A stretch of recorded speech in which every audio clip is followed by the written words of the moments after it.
Hello everyone, nice to see you again in this English time. I hope that everything is okay with you at home. Today we are going to continue our lesson on news item. In here we will focus more on reported speech. But what is reported speech? Reported speech di sini mengulang perkataan orang lain tanpa merubah makna. Maksudnya bagaimana? Nah, di sini saya akan menceritakan sebuah kisah 3 orang. Nah, inilah tokoh kita hari ini, yaitu Marcella, Septi, Adrian. Jika ada persamaan nama itu hanya kebetulan belaka. Oke, nah mari kita ikuti kisah mereka. Nah, suatu ketika Adrian menemui Marcella saat istirahat pertama. Dia berkata, I like you.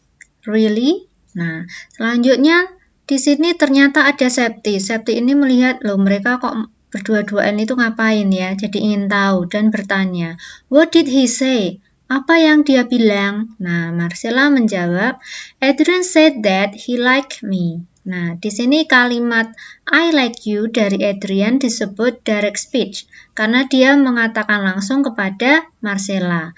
Sementara untuk kalimat Marcella ini disebut reported speech karena dia mengulang perkataan Adrian ya tanpa mengubah makna. Selanjutnya, Adrian ini menemui Marcella lagi dan berkata, I will call you tomorrow.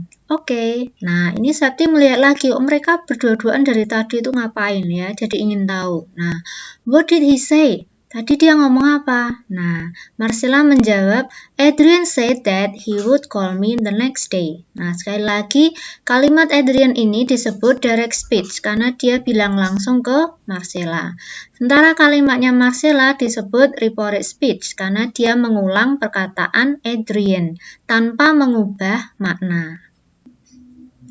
Then how to change direct speech to reported speech? Pada kalimat Adrian, I like you, di sini menggunakan verb 1. Dia berubah menjadi like, verb 2. Karena apa? Kita menganggapnya Adrian mengatakannya tadi ya, dan itu sudah lampau, maka berubah menjadi verb 2 like. Lalu I berubah menjadi he, you menjadi me. Jadi kalimat aku suka kamu menjadi Adrian berkata bahwa dia suka aku. Ya, jadi ini kalimatnya berubah bentuk tetapi maknanya sama. Kalimat berikutnya, I will call you tomorrow. Nah, di sini Adrian menggunakan modal will, maka dia berubah menjadi would. Di sini yang berubah adalah modalnya, ya, untuk verb tetap. Lalu pronounnya I menjadi he, you menjadi me, dan keterangan waktu tomorrow menjadi the next day. Jadi dari kalimat aku akan menelponmu besok menjadi Adrian berkata bahwa dia akan menelponku besok hari, ya. Jadi ini polanya berubah tetapi maknanya sama. And then here are the steps to change direct speech to reported speech. Langkah pertama, sesuaikan verb atau modal. Ya, dari verb 1 menjadi verb 2.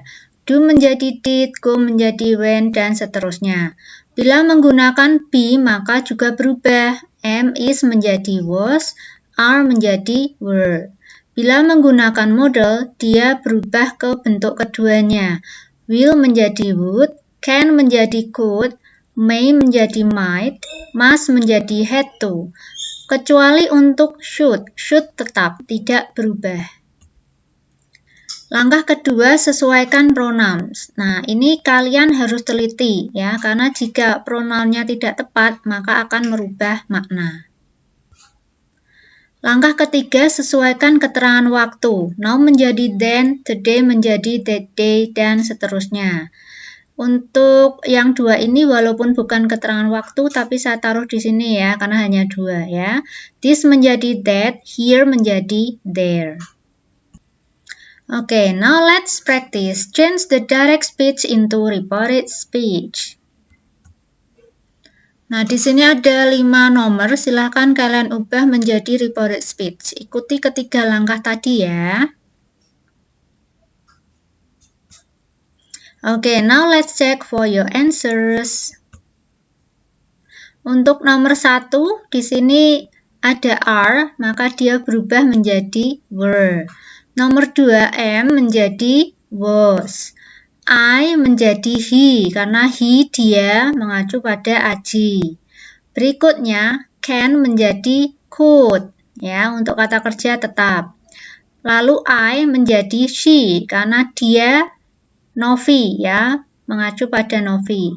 Lalu you menjadi me, ya, karena dia berkata kepadaku, ya.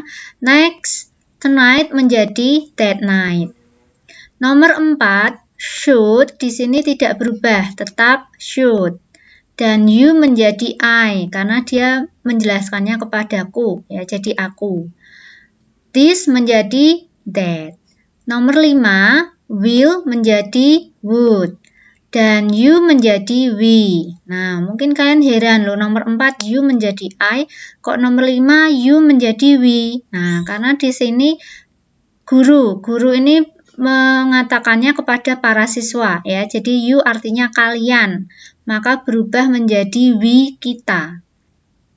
Selanjutnya next week menjadi the following week.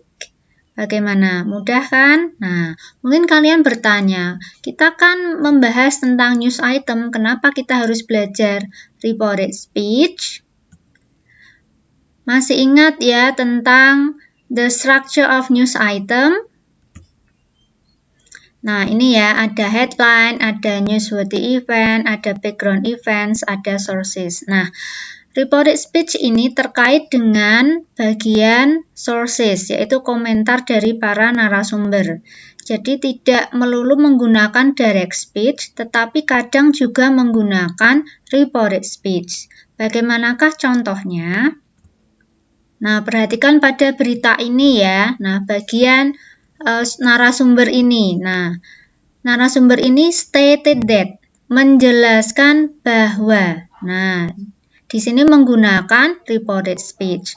Karena itu, kita perlu juga mempelajari reported speech. Reported speech berarti kalimat tidak langsung. Kita mengatakan kembali kalimat orang lain tanpa merubah maknanya, ya. Mungkin bentuknya berubah tetapi maknanya tidak berubah, ya.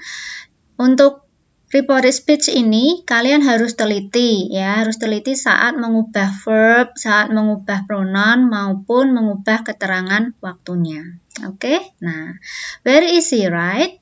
Okay, that's good.